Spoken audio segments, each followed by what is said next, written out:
So, welcome to this high-level panel on the Three Seas Initiative.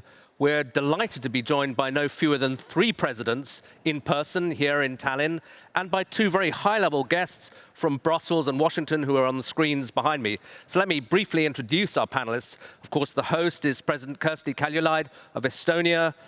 We have President Rumen Radev of Bulgaria, and Bulgaria will be taking over the hosting and the chairmanship of the Three Seas Initiative from Estonia, and President Andrzej Duda of Poland. And Poland's played a really key role in pushing forward the Three Seas Initiative. From Brussels, we did have the Vice President of the European Commission, Margarita Vestager, and from Washington, Mr. Mark Menezes, who's the Deputy Secretary of Energy in the Trump administration. President Kaljulaid, perhaps I could start with you. You've now had this experience of chairing the Three Seas Initiative for the past year and other summit. What have you learnt about the initiative, and how do you feel you've managed to push it forward? Well, first and foremost, I need to thank all the Sherpas of all the countries, because whatever we have done, we could not have done it without their very active participation and engagement.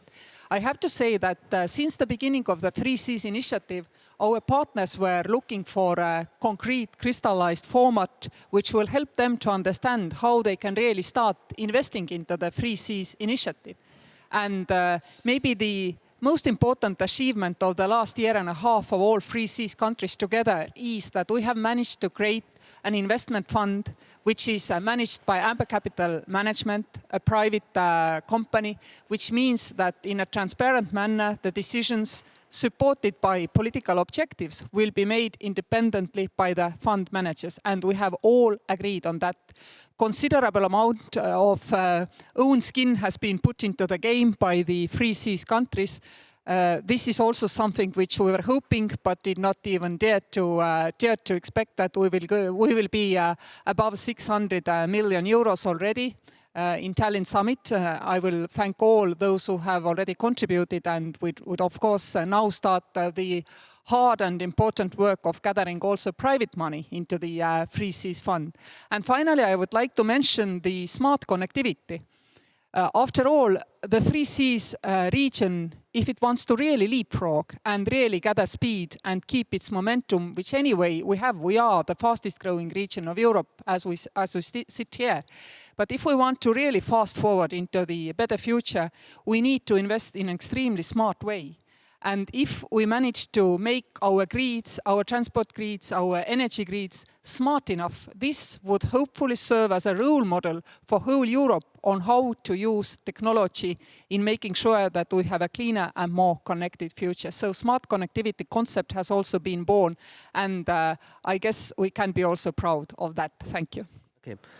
Thank you, Madam President. And I think as an outsider to this region, one of the really striking things about the Three Seas Initiative is the way it's mobilized interest, right across the world. And one of the most striking moments was when Secretary of State Pompeo earlier this year announced $1 billion US investment in the fund. So I'd like to turn to Mr. Menezes in Washington.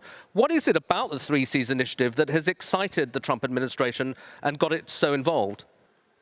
Well, thank you, Gideon. Madam President, Mr. Presidents, are we able to hear me? We can hear you perfectly now, yeah. Perfectly. As Madam President had mentioned, the goals of the Three Seas Initiative, and as your videos laid out clearly, we see this as a great opportunity to be able to participate in the connectivity between the countries in the Eastern and in the Eastern European countries. We think it's important that energy infrastructure be developed. We think that the private sector is the key way to go about it. And we look to help provide technical assistance and, as you had mentioned, some additional funding so that we can make sure that these interconnected energy projects can help establish the independence of the region. Open in its criticism of the Nord Stream project connecting Russia and Germany. Are you perhaps hoping to develop different forms of energy imports, and particularly US energy imports, into this region to lessen dependence on Russia? Is that question to me? That question is for you, indeed, yeah. Yes. About Nord Stream and the American role in lessening energy dependence on Russia. Yes. Well, thank you for that question. Well, yes, indeed. The Trump administration has been absolutely clear in providing opportunities to be able to develop energy outside of being dependent on, the Russia natural gas. It's interesting. We have seen that with the commitment to the Paris Accords, it has put the Eastern European countries in the position to where they have to come off of their traditional supplies of electricity, and that means really moving away from coal and embracing natural gas. We think that in and of itself is not a bad thing, but we've seen that these countries in Europe have increased their dependency on Russian natural gas by over 30%. At the same time, the U.S. has become the world's leader producer in both oil and natural gas, and we have begun to export LNG to many countries in Europe and frankly around the world. We're now exporting LNG to 38 countries on 5 continents. We see this as an opportunity to help develop the infrastructure in Europe so that there's the opportunity to increase its supply routes and its suppliers, because we have seen what happens when countries become dependent on Russia for their natural gas. Russia simply uses this as a way to exert control over these countries. We've seen it in the past, and we're saying let's help get the infrastructure in place so that you can have choices to choose your energy suppliers, whether it's the United States or it's others. Just simply having the infrastructure in place and the availability of additional supplies from multiple suppliers has already resulted in consumer savings for the European countries. Russia, Gazprom, and others renegotiate contracts that result in energy savings to people in Europe. So from any way you look at it, from energy independence, from benefits to consumers on prices, we think that developing this infrastructure to be able to take additional natural gas supplies and frankly, all other sources of energy in the region will benefit the region and make it a much stronger, independent, and growing region. And the United States is pleased to be a part of it. Great, thanks. Commissioner Vestager, good to see you there in Brussels. When this whole initiative got going, I think back in 2016, there was some suggestion that the European Commission was a little bit uncertain about it and saw it potentially as even a rival to the authority and the role of Brussels. What's the attitude of the Commission to the Three Seas initiative now? Well, I think you saw how then President Juncker, by participating twice, showed how inclusive we see this. It's truly cross-border. It has the same values that the entire union would promote of cohesion and convergence.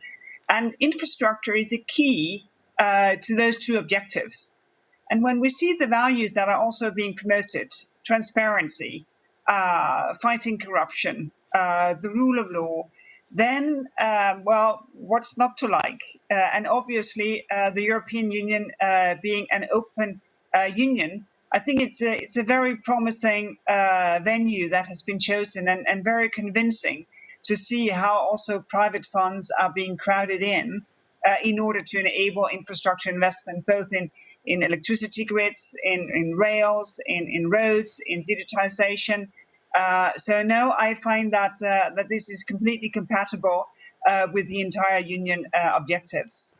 And Commissioner Vestager, again, I mean, obviously the Commission itself and the European Union has its own funds, the structural funds, the cohesion funds. Now we hear private capital being raised by the Three Seas initiative. How do you make sure that it's complementary rather than different initiatives running off in different directions? Well, as obvious, when state funds are used, then our state aid rules, they will apply. When European funds are used, we have rules for that.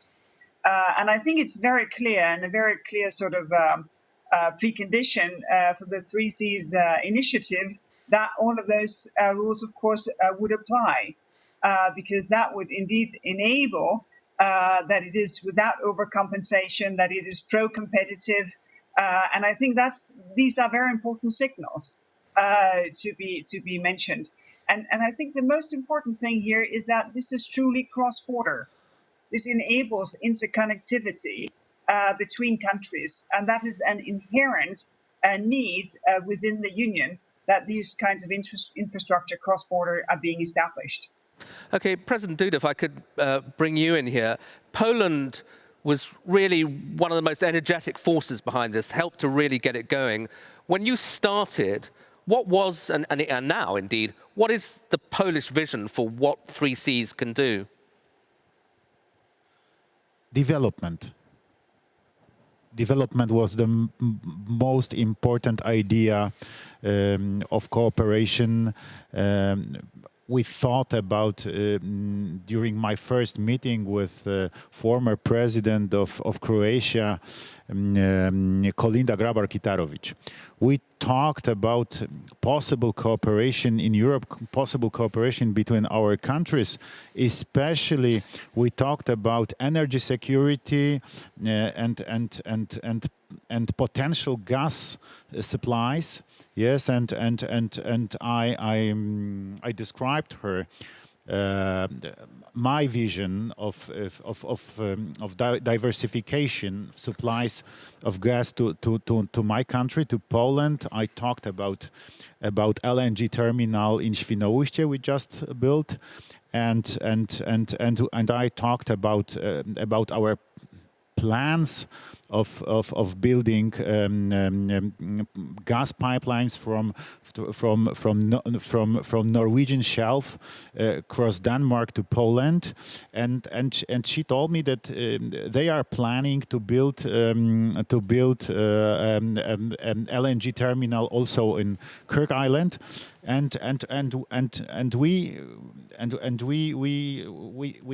said together, yes, that it's a very good idea to connect our pipelines, yes, to connect our countries, and to create a good and safe links between northern and southern Europe, and not only in a matter of energy, yes, but also this is the problem of communication. This is the problem of motorways, of railways, for business, for tourists, for all connections people need. And that was the beginning of the cooperation in our part of Europe, and then we tried to encourage our friends from our part of Europe. We talked about values we share. We talked about common history. We talked about common situation. We've been after the collapse of the Iron Curtain, mm-hmm. Yes, and that was the beginning of this cooperation of 3Cs initiative. If I could just a brief follow-up to that, because you were suggesting at the end that these 12 countries have a kind of common cultural heritage almost, that they form a coherent group. So can you explain to me what is it that makes the 3Cs countries distinctive, that make them actually a group which is slightly different from any other country in the EU, the others that don't take part? Except of Austria, because Austria is a very rich country. Yes, our countries are rather in more difficult situation than the rest of European Union, especially Western countries of European Union. So we looked for tools how to develop our countries faster, how to catch Western European countries. Yes, in a matter of standard of living, in a matter of development of economy, etc., etc. So we decided to cooperate because we thought this is the way to accelerate our development, to play together, to organize a teamwork, not individual, not only individual politics, but policy, but also a teamwork. Yeah, we should play together. Okay, President Radev. So now if to pick up the teamwork metaphor, you're now going to be captain of the team for the next year. Bulgaria is going to chair the next summit. How do you plan to take the 3 Cs initiative forward over the next year? In order to succeed, we must face our challenges openly. One approaching challenge is the decision-making regarding our initiative. Now we started getting money. What does it mean? We have a lot of priority projects. How to prioritize them, how to pick up the winning projects. So Bulgaria, during our presidency, will continue working on elaborating tools and mechanisms for a proper decision-making process. And we should take care about how to find investors, how to take our decisions in our common interests, and how to involve governments, how to involve international financial institutions, private actors. But most of all, we should focus on the future. That's why Bulgaria will put on the table some additional priorities for added value to this project. First of all, we need to clearly distinguish between goals and means. And I do not regard the infrastructure connectivity as a goal, rather as a means to achieve the main goal: fast, sustainable economic growth and east-west social and economic convergence. And if we continue staying focused mostly on infrastructure, what about next 30 years? This initiative will be finished. That's why we should look beyond pipes and asphalt. If we want this initiative to prevail, we must focus as well on scientific and educational connectivity. This is the future if we want this initiative to prevail. That's why I will challenge my colleagues to think how to better invest in our young people, in our scientific potential. Secretary Pompeo mentioned something important: to link our infrastructure. What about to link our scientific, educational, and technology development potential? This is crucially important for the future. There's also been, I think, some suggestion that Bulgaria sees a security aspect to the 3 Cs initiative. Is that correct? We have, of course, lateral effects from this initiative, and they're vitally important. Access to resources, military mobility, information superiority. Those are the backbone of security and defense. So we have those features implemented naturally in our initiative. Infrastructure, energy, lines of communication in digitalization and transfer of information. So this everything leads, but to enlarge the scope of our security, we should look beyond our geographical borders and take advantage of the potential of our neighbors and partners. What do I mean?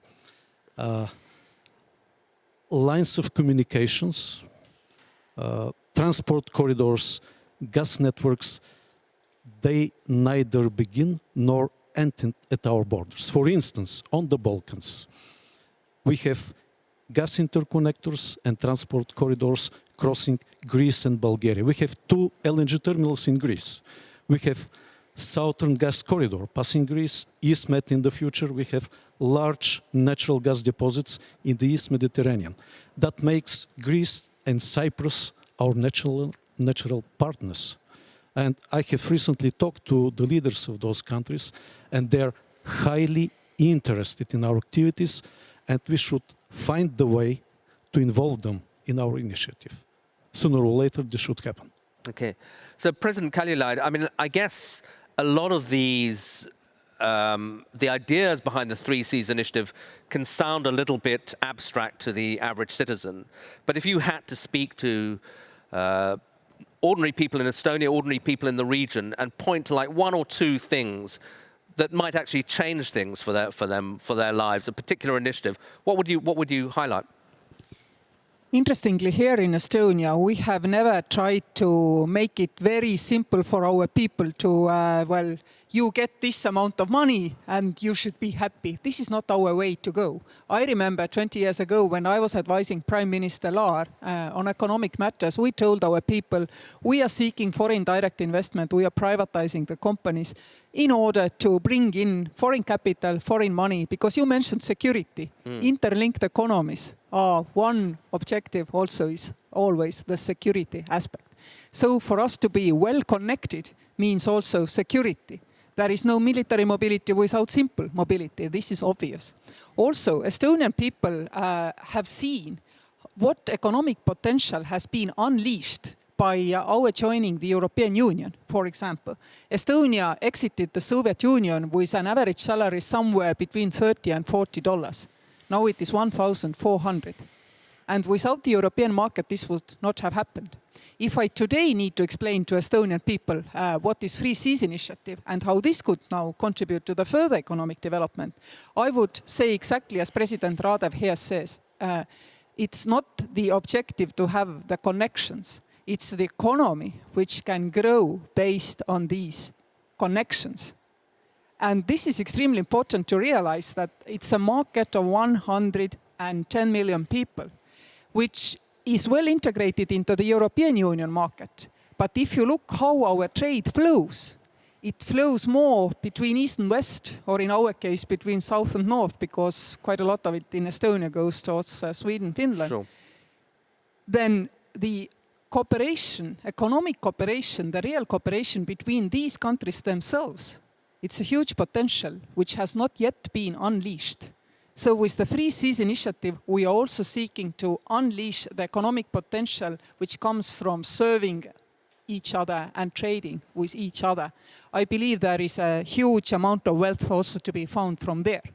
Now, to all external investments, but also to my own people, I would always like to remind as well, but because we have this investment gap, we need 2 to 6% of our GDPs in next 10 years to close half of the investment gap, which we have compared to Western European countries.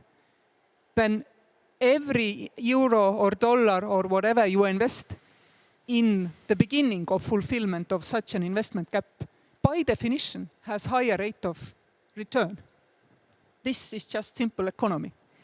And this adds value that we draw attention. There is one region in Europe which is dynamic, quickly growing. And investing here will probably bring you safe and good return on your investment, which is not very easy to find, by the way, for the private money. Return on investment is something which, well, you cannot be guaranteed nowadays. We see that the money which is in the system is gathering in real estate assets and in assets in stock exchanges, and not in real projects. We are offering a good, concrete alternative, very practical thing. And this is also important element of the 3Cs initiative.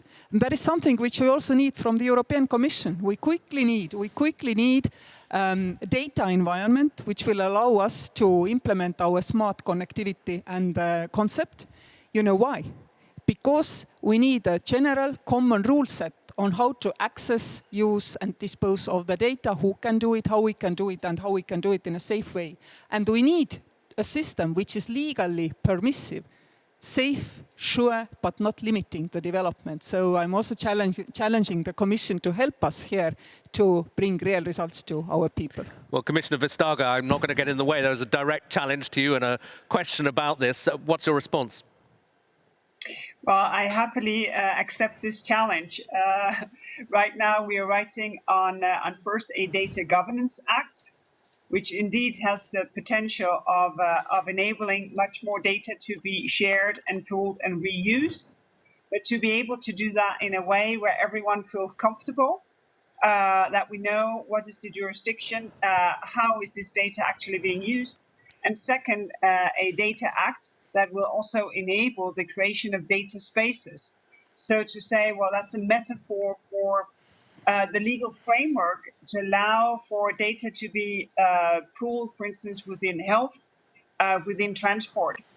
And the second thing is that data is extremely important in how connectivity can actually work, because with the physical infrastructure, we also need 5G corridors, because I think everyone has experienced how in 3G and 4G, when you cross a border, all of a sudden, well, you lose your connection, you lose your data, that we really need 5G corridors in order for the data that will enable new ways of transportation, for that to work smoothly, and also to work as that sort of industrial backbone that is indeed needed for Europe's digital decade.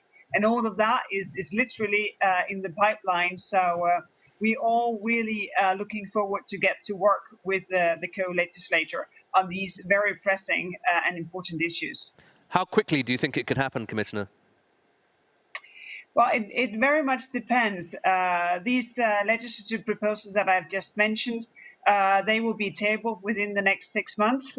After that, obviously, it depends on the co-legislators. There will be, an avalanche of questions and ideas.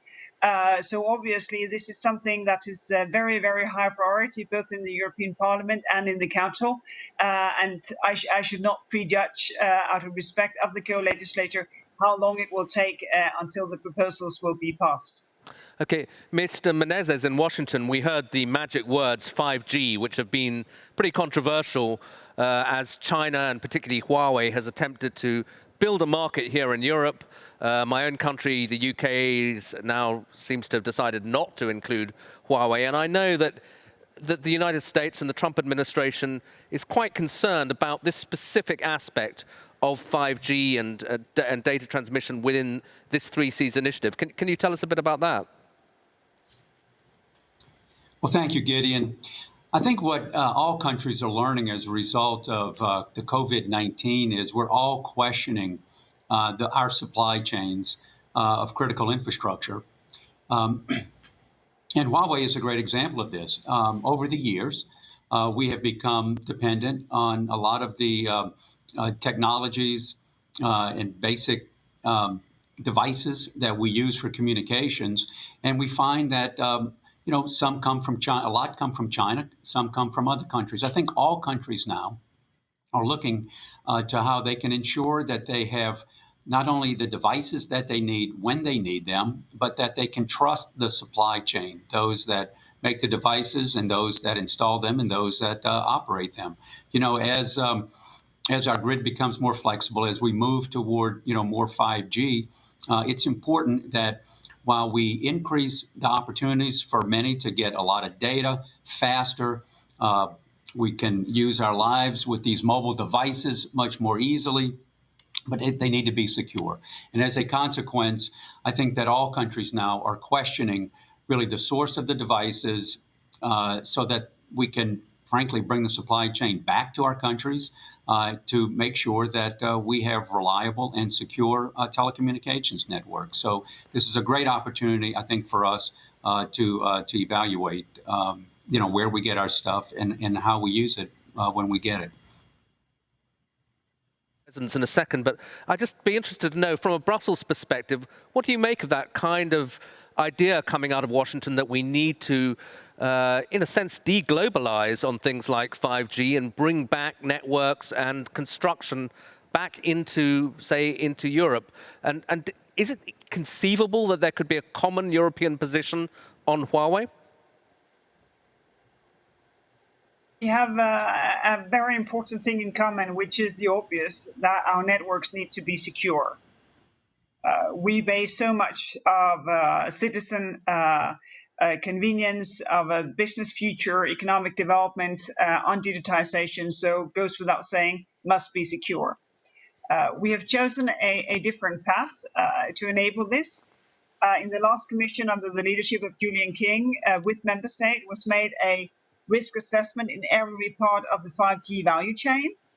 And on on that background, a toolbox was developed again in a collaboration between the Commission and member states in order to enable member states to enable security in all these different parts of the value chain, both with hardware suppliers, software suppliers, the telcos, everyone relevant here. And now member states with their different legacy in their infrastructure, they now use this toolbox. And we are indeed making, I think, a lot of progress with this approach, since also these decisions are the competence of member states. So we have found, I think, a pragmatic but also very strong approach to enable that we reach our goal of security also when it comes to the 5G network. Okay, thanks very much. President Duda, I mean, what's your view on this question of security of 5G and of data? And does Poland actually have a position specifically on this issue of Huawei? Yes, we have our special position because I can say we had a very sad adventure with Huawei. We arrested 2 people suspected of spying, and that was and that's fact. Yes, so they are in prison in our country, and there is still investigation. And the question is how should we organize? How should we provide and how should we do all these researches around 5G? Yes, and when should we look for technologies of 5G?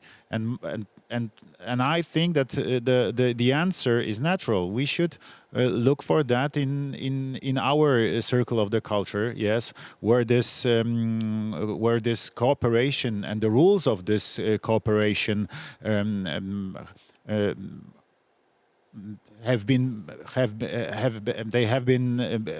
building, I can say, for hundreds of years between Europe and the United States, and when we are talking about the transatlantic bonds, yes, this is one of the crucial elements, yes, that there is this credibility, there are rules, we share the same values, and I think that this is a very important element of the future and indicator. Okay, President Radev, actually, could I ask you, how do you see this question, specifically actually of Chinese involvement in the region? China's been very active. There's the 17+1 initiative. They've offered all sorts of money for infrastructure. Do you see that as complementary to the 3Cs initiative? Or do you actually think maybe if 3Cs gets going, that will lessen the relationship with China, lessen dependence on China? I think it is a matter of strategic cooperation, security, money, and time. And your question leads me back on my position about uniting our scientific potential, building up robust educational and scientific infrastructure here in our region to be more independent in developing and implementing state-of-the-art technologies. Because China, of course, has its interests. We are a member of 17+1 initiative, and we have a lot of projects, and we offer those projects on the table for European Union, strategic partnership with the United States, and also 17+1. That's why I'm telling it's a matter of time, money, and interest. But we should regard this from our security perspectives as member of NATO and the European Union. But we should never forget the time dimension. It is about our competitiveness. Whoever implements first 5G technologies, he has huge preponderance in leading. That has been China, hasn't it? Yes. So we should not lose time anymore. If we want to be 100% secure and autonomous and independent, Again, this is my call for our next priorities, challenging the time, and we must think how to develop common potential, scientific and educational potential. And for this region, we will never ever achieve economic and social convergence without achieving scientific and educational cohesion. Okay, President Kaljulaid, we'll come back to you. I mean, I think one of the things that's so interesting about this initiative is that it's simultaneously about economics, about development, about infrastructure, but that there is this geopolitical subtext. Do you think that from a development perspective, but also from a political perspective, it might make sense to, at some point, expand the 3Cs initiative, to have other countries, maybe even countries outside the European Union? Ukraine has been mentioned, Moldova. Could they join, either join as partners or maybe associate members? About 2 years ago, we closed a summit called Baltic Economic Forum, which was created by Uffe Ellemann-Jensen soon after we regained our independence. And I promised dear friend Uffe that I will look into the ways and means to also now support the east of the European Union to extend these good practices which you love, to take upon us the responsibility for the future development also of those countries who surround the European Union and who face today even bigger investment gap. This is obvious. And now indeed, in creating a 3Cs initiative and its fund, we are creating a model which might serve a vehicle of private investment cooperating with public objectives also in those countries mentioned today, also Ukraine, maybe Western Balkan countries. But for that, we need to revive the belief of decision makers and also the private sector that private-public partnership can deliver both economically and can also deliver for development. So much public money seems to be created nowadays. And I still believe that one day we need to come back and say private investment, private placement normally finds the most efficient and most effective way of where exactly to invest. And this fund, which we hope will reach 3 to 5 billion, is open for investment for 2 years. Who knows, maybe the next fund will actually be wider, also work with those countries. Actually, also this fund can extend projects outside of the 3Cs countries if one end is in the 3Cs. There is, of course, the added complexity that those countries are not European Union members, but we all are. So, in principle, we are guided by the same legal space, and this is extremely important. But this doesn't mean that once having proven the concept, we could move forward. And finally, I would really like to say that the reason we are doing all this is indeed the better life for our people in 3Cs countries, to have and sustain egalitarian education systems, inclusive healthcare models, pension systems which are sustainable into the long-term future, to avoid the decrease of social mobility in the 3Cs region. Because according to my analyzing, the lack of social mobility has settled in the well-developed nations, and there is a need to find ways how to make it more balanced, that these results of the economic development will also reach the wider society.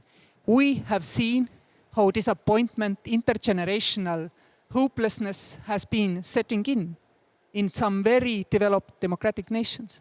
We have observed it. We also have our own experience that cohesion means also gathering of people in town, depopulation of rural areas. We need to actively fight these side effects. This is also the objective of this cooperation. Okay. Thank you very much. Now, I should thank you all. I should also, I think, apologize to you all, because apparently you were all meant to give opening statements, which I rode right over by going straight into the discussion.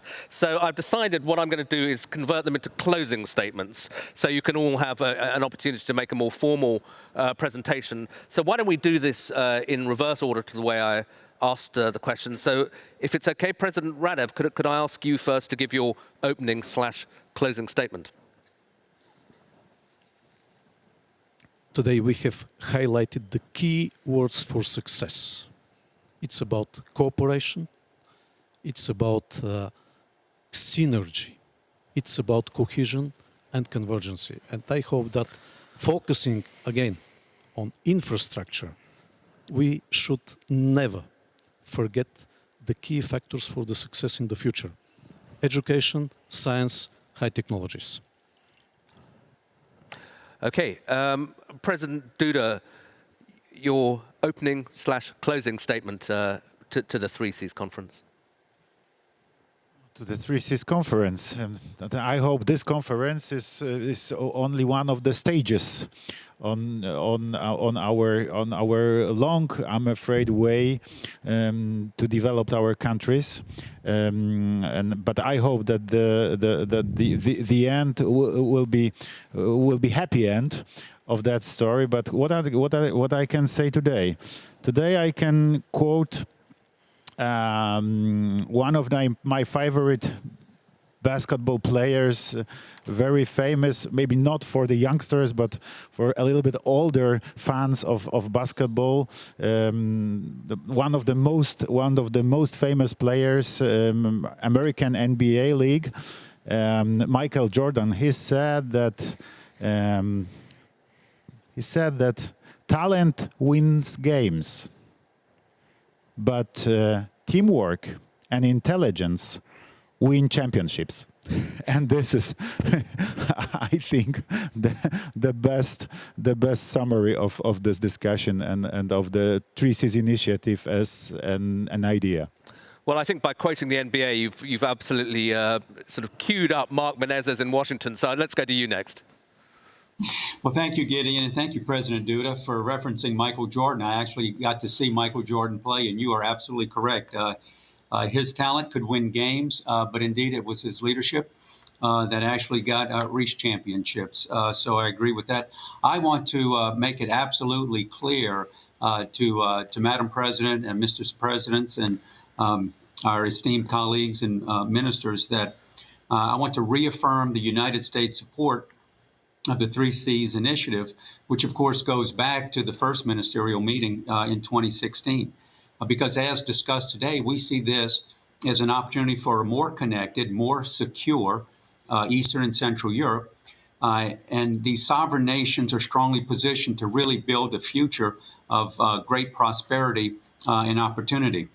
We see that these nations have come together to address the economic gap between the Western EU nations and the newer members of the EU. And I want to emphasize that the United States is proud to be your partner and to help contribute to the continued economic growth and development of the region as a whole and of your individual nations. As everyone knows, the Eastern and Central European economies have grown by 3% over the last several years. I know that's a proud accomplishment, especially when you compare them to the Western EU nations. You're outperforming them by 2.5 times in the recent years. We've talked about the COVID-19 and its impact on our nations, but we believe that the Three Seas initiative will play a key role in bringing our markets back and expanding them as we return from COVID-19. Now, I just want to touch a little bit on the energy side. We've talked about the digitization. We talked about telecommunications. We talked about transportation. But I'd like to focus on energy because what we have learned in the United States, and I do believe that all nations know, is that a strong energy system results in a strong economic system, and of course, it results in a strong national security. So without energy, you don't have any of those three. And of course, we talked about the need for infrastructure. We also talked about how do we get there in the goals. We know that a recent IMF report talked about the importance of the quality of the infrastructure in the region, and that's why it's important to attract the highest quality of participants there and attract private investment.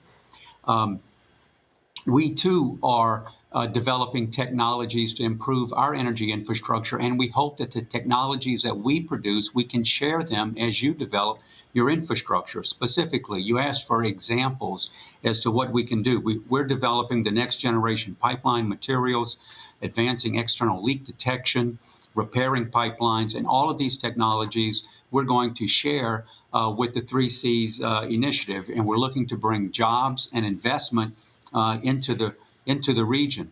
And you talked about multilateral efforts, Gideon.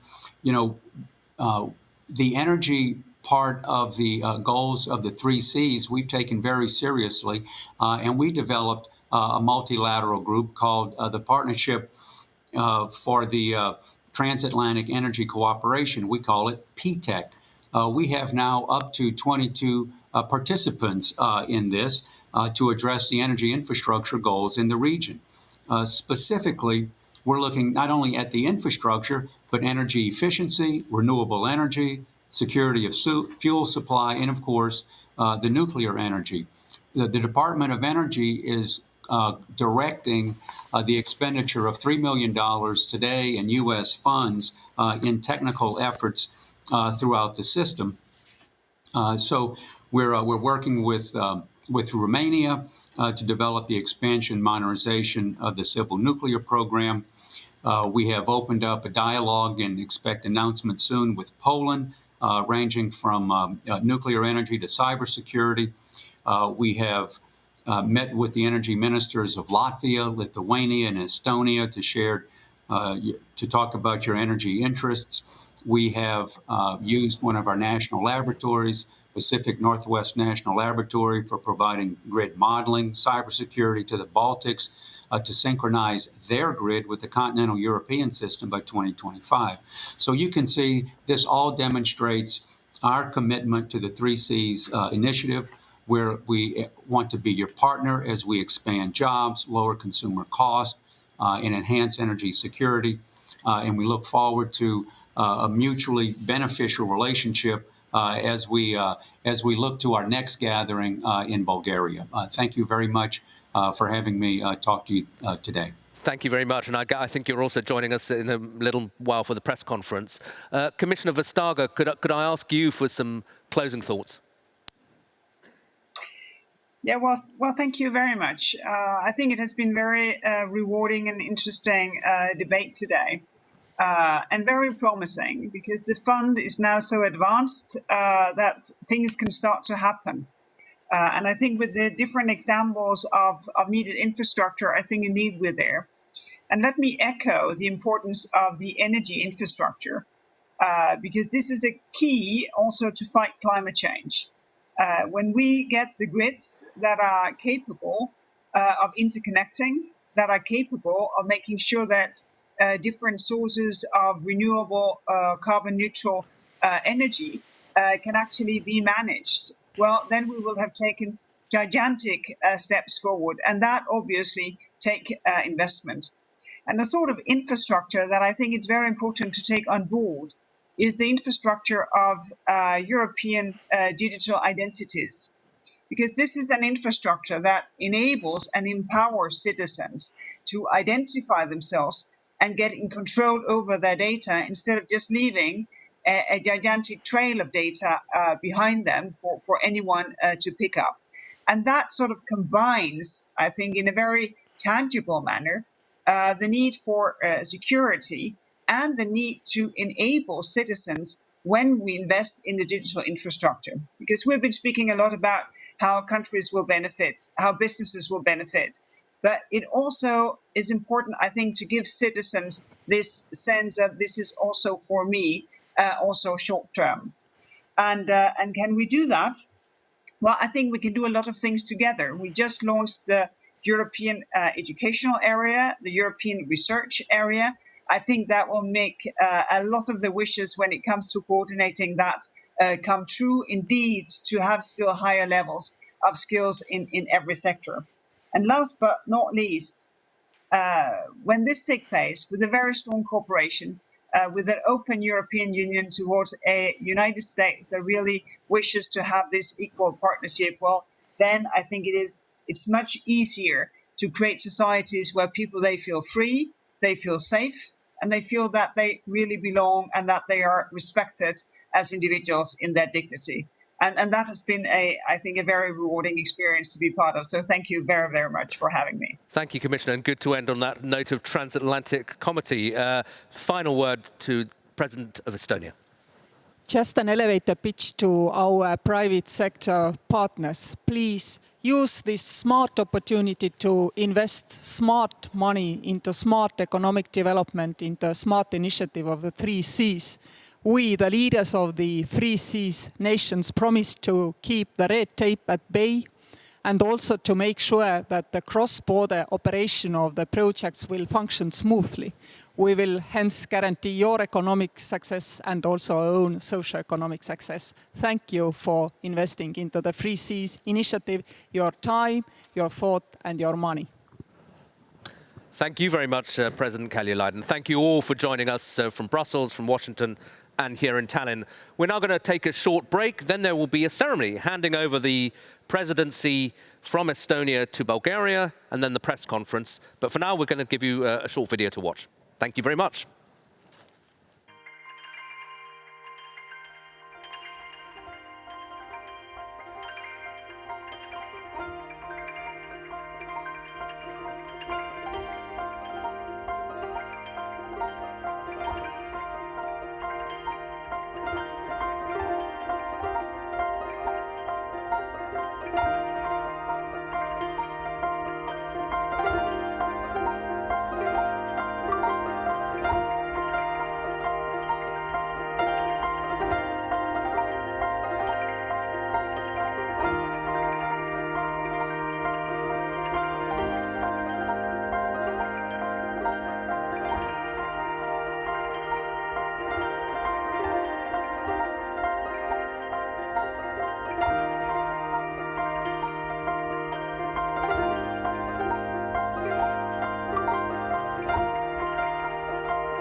From Stettin in the Baltic to Trieste in the Adriatic, an iron curtain has descended across the continent. Since Churchill made that speech, the world has changed dramatically, especially here between the Baltic, the Adriatic, and also the Black Sea, where a new partnership has descended known as the 3 Cs Initiative. The 3 Cs is made up of diverse EU member states. Their stories are unique, but they all have one chapter in common. For half a century, they were closed off from the rest of Europe by the Iron Curtain. We can still see the effect of that today. While Western European nations are deeply intertwined through energy and transport links, the nations of the 3 Cs remain relatively disconnected from each other. But we are now writing a new chapter together in which millions will benefit from new investments and smarter connectivity. In fact, the 3 Cs region has already become a driving force for economic growth in Europe outperforming the EU average by 67% over recent years. To turbocharge that growth, the Three Cs is now combining its political will and economic might to significantly improve its energy, transport, and digital infrastructure. Their focus is on smart connectivity to create new opportunities for future innovations. That includes improving data exchange to make more efficient use of information. By taking decisive action now, the Three Cs will continue to drive economic growth in Europe and strengthen both our competitiveness and our relationships across the world in this chapter and beyond.